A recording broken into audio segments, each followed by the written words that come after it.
Македончињата од Голо брдо конечно им се израдуваа на книгите кои одамна ги очекуваа. Откако ги научија буквите, сега ќе може да прочитаат по некоја книга на нивниот мајчин македонски јазик. А радоста која не можеа да ја потиснат ни повозрасните, невините детски души ја искажаа со она што досега го научиле.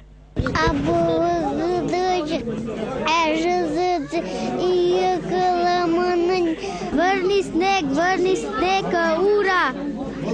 Време е да се направи снешко. Мислејќи татковина, кога мислам, тогаш се изразувам себе и се вкоренувам.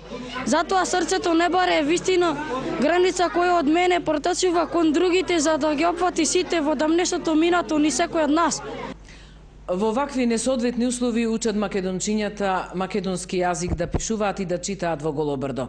Зад нас се буквите, а овие се само две од многуте ученичиња.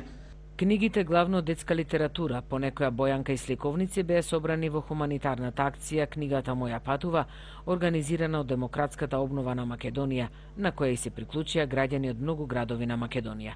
Навистина сум трогната од гостопримството што го доживувам овдека, еве втор пат веќе. И ова покажува, еве, такви сме ние македонците, топли луѓе, добри луѓе, така што независно кај да живееме, тие сме, со отворено срце. Мило ми е што имате сила да се борите за вашите деца да учат на македонски јазик. Советникот во општината Требиште од Македонската партија Едмонд Османи нагласи дека моментно македонска азбука и правопис изучуваат околу 200 деца, но интересот од ден на ден е се поголем. Многу милно е на мене, па за се многу кадарни толку што учат и се најдобро. И се знам да најдобрите деца што се школето. Ништо ми е криво.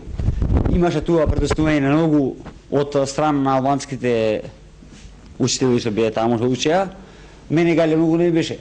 Мене ми е требно да учат на македонски јазик, што мајчински јазик мој е македонски. И наставниците кои директно работат со децата се задоволни од досега постигнатото. Досега многу добро оди работата, децата си го учат македонскиот јазик и многу добри се, значи, во учењето. На истата хуманитарна пратка од 8500 книги, албанските цариници не и дозволија влез ланскиот јули. Причина недостиг на документација од Министерството за образование на Албанија.